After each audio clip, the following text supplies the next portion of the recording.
Harapan saya tetap pada yang pertama, Kak. Hukum ditegakkan seadil-adilnya, sebenar-benarnya. Udah nggak banyak. Itu aja ya, Iya. harapannya ya. Nah, biar kedepannya kan seperti itu terus kan gitu. Gitu ya. Labuhan Batu, JPN TV. Persidangan dengan nomor perkara 103 Pitsus 2025 Pengadilan Negeri Rantau Prapat atas nama terdakwa Khairil Arifin alias Dede Kunto alias Deka berproses cukup panjang dan agenda persidangan hari ini, Kamis tanggal 15 Mei tahun 2025 adalah sidang verbalisan, yaitu menghadirkan penyidik Polres Labuhan Batu di Pengadilan Negeri Rantau Prapat.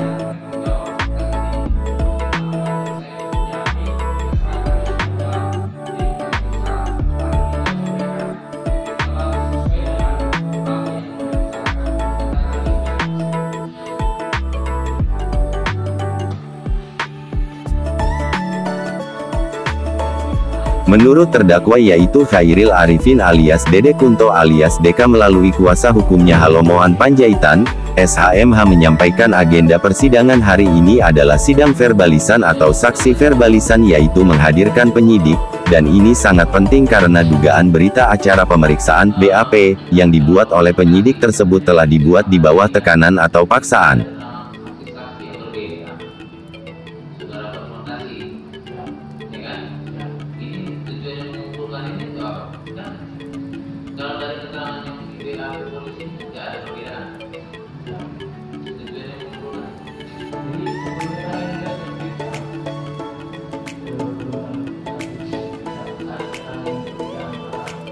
Dikabarkan pada persidangan sebelumnya para saksi fakta di bawah sumpah di hadapan majelis hakim, jaksa penuntut umum, dan terdakwa bersama kuasa hukumnya menyampaikan bahwa sepengetahuan mereka bahwa akun Facebook China lain bukanlah milik Khairil Arifin alias Dede Kunto alias Deka dan bukan pula Deka yang mengendalikan peredaran dan bertransaksi narkoba. Keterangan para saksi-saksi fakta di bawah sumpah tersebut sangat bertolak belakang dengan keterangan pada BAP yang dibuat oleh penyidik, sehingga para saksi di bawah sumpah tersebut bingung dengan BAP yang dibuat penyidik Polres Labuhan Batu.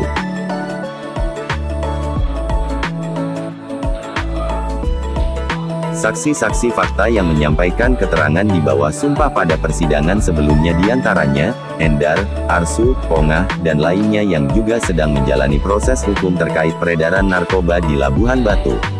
Halomoan Panjaitan, SHMH kuasa hukum Khairil Arifin alias Dede Kunto alias Deka kepada awak media menyampaikan bahwa agenda sidang hari ini adalah sidang saksi verbalisan. Di dalam sidang tersebut digali keterangan dari saksi verbalisan yaitu dua penyidik pembantu Brigadir Paskap Gultom SH dan Aibtu Arnold Pardede SHMH terkait alasan saksi melakukan konfrontir kepada saksi-saksi karena saksi berbeda menyatakan pemilik akun China lain. Namun anehnya dan membuat keheranan hukum mengapa penyidik ini tidak mempertanyakan pemilik akun China lain di BAP yang dibuat penyidik, sebut Halomoan Panjaitan. Dan harapan Halomoan Panjaitan, jangan sampai orang yang tidak bersalah dihukum dan jangan orang salah itu malah yang dibela, tambah Halomoan Panjaitan. Adalah saksi verbalisan. Saksi verbalisan adalah penyidik dihadirkan oleh jaksa untuk diperiksa oleh persidangan terkait dengan adanya perbedaan keterangan antara saksi-saksi dan terdakwa saat di BAP pemeriksaan polisi dengan keterangan mereka setelah berada di pengadilan negeri, setelah berada di persidangan. Berbeda keterangannya, sehingga hakim menganggap perlu untuk dihadirkan penyidiknya supaya penyidiknya diperiksa. Begitu. Biasanya penyidik yang memeriksa orang, tapi dalam persidangan tadi penyidik yang diperiksa oleh persidangan. Begitu. Dan hasil persidangan tadi, bagaimana tanggapan kuasa hukum dari? Iya, tadi kami menggali tentang konfrontir. Ya, konfrontir itu adalah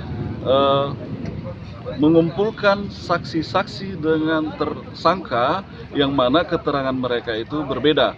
Saksi-saksi mengatakan pemilik akun Cina lain, ini saat di BAP ya, adalah terdakwa, sedangkan tersangka waktu itu mengatakan pemilik akun Cina lain dia tidak tahu siapa.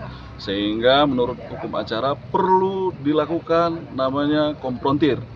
Nah, kami tanya kepada penyidik, apakah pada saat konfrontir tersebut, kami lihat BAP-nya tidak ada pertanyaan siapa pemilik akun Cina lain kepada mereka setelah dikumpulkan, supaya dikonfrontir begitu kan.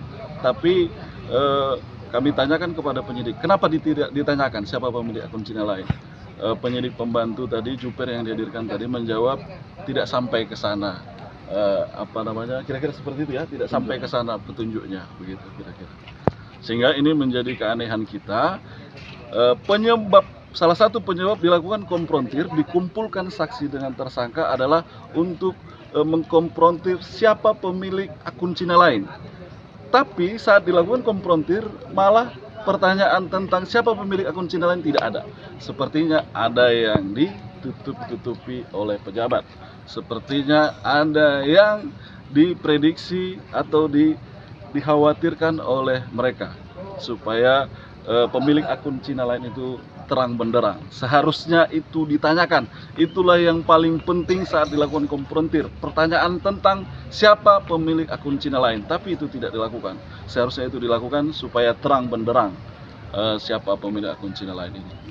Nah, perlu kami sampaikan juga, pemilik akun Cina lain ini berbeda keterangan saksi saat di BAP kepolisian, diperiksa polisi, dengan saat diperiksa oleh hakim. Saat diperiksa polisi, saksi mengatakan isi BAP-nya, jawaban mereka adalah DK, pemilik akun Cina lain. Sedangkan saat di persidangan, pemilik Cina lain adalah Budi alias Hadapi yang statusnya sebagai DPO. Ini menjadi keheranan hukum bagi kita semua. Kenapa bisa berbeda keterangan saksi-saksi orang yang diperiksa oleh polisi, yang mana di ruangan itu hanya polisi ya. Dari Labuhan Batu, reporter JPN TV tegas mengungkap fakta demi keadilan. Eka Hombing mengabarkan. Tidak ada